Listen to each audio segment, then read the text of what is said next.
Hey everybody, thank you so much for clicking on this video. This is the 6th and final video out of my 6-part series of breaking down basic lifts in the gym. Now, I did make all of these videos about 3 or 4 years ago, but I have found that with added education and experience and just better filming equipment, I thought it was time to remake them. Now, if you're watching these in real time, I am currently on a very fun but very long vacation, so I'm not gonna be able to respond to your comments like I normally do. So to keep the algorithm on our side, I want you to drop in the comments right now the weight that you can overhead press.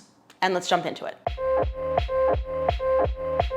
The main muscles targeted in an overhead press are the delts and the triceps. Specifically, we're getting more of the anterior or front delt, and you can perform this at different angles to get a different stretch on the muscle fibers. And always remember that the variation of overhead press that you choose to perform simply comes down to your enjoyment and your goals. Now, if you're new to the overhead press, here's a very basic progression that I would take a client through. I typically start someone with a single arm overhead press because it's pretty stable and also gives us a good idea of which side is stronger than the other. With unilateral variations, I'm gonna let the weaker side dictate the reps and weights used. Then, once the weaker side gets stronger, we can make our way into some more bilateral options. So once someone is comfortable and strong with the single arm overhead press, we can work into a bilateral press. And there's 2 main options that you have here in terms of the angle of your press: neutral or wide. A neutral angle is deemed safer on the shoulder because you're getting less of a stretch at the bottom. And I do personally prefer this just because it feels better on my body, but everyone is different. Now, the other option is more of a wide angle. With this, we're getting a bigger stretch at the bottom, which will lead to more muscle growth. But it's important to note that we should be working on the scapular plane or just in front of the shoulders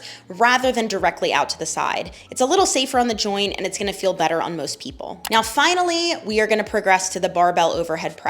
Since most barbells weigh between 35 and 45 pounds, I would recommend being able to press about 20 pounds overhead on each arm before jumping into this lift. Now, I don't progress everybody into barbell work like this, but it is in a fixed position, so there's a lot less of the stability required like free weights. So you can load up some pretty good weight on here if one of your goals is to press a lot of weight overhead. Now, the main mobility requirement that I'm looking for in an overhead press is full shoulder flexion or getting that arm all the way up, bicep by the ear without any other compensations. Shoulder flexion, or that bicep by the ear position, is required for overhead pressing for what I think are pretty obvious reasons. If you can't lift your arms up overhead without losing form, I'm not gonna give you a barbell to do it. Now, there are some assessments I typically do on people to figure out what's restricting that position, but pretty often I find it's related to limitations in scapular protraction. There's a few drills that can help create a little bit more space back there, but it also might take some time and some consistent implementation. So in the meantime, if you want to work on more of a vertical path and you're pushing,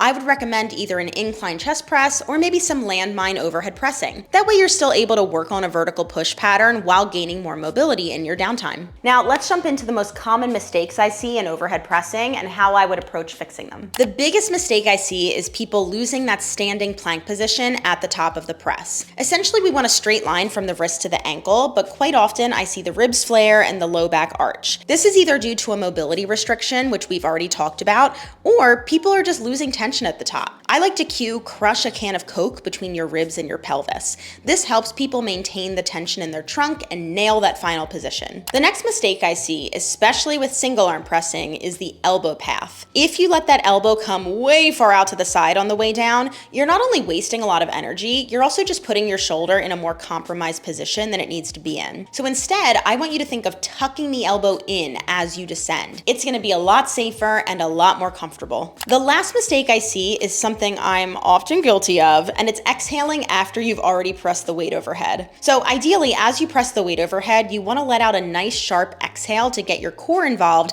and support the press. Quite often you see people exhale after they've already reached the top point. So instead, even if it's not a full breath, just let out a little tss as you start, and it's gonna give you a much better base of support. So I hope this video was helpful and that you feel a lot more confident in your overhead pressing. A huge shout out and thank you to Fitness Lounge for allowing us to film in their space, and of course to Kevin for helping us film today. Again, please interact with this comment by either commenting, liking, sharing, subscribing so that we keep the algorithm on our side, and I will see you all in the next one.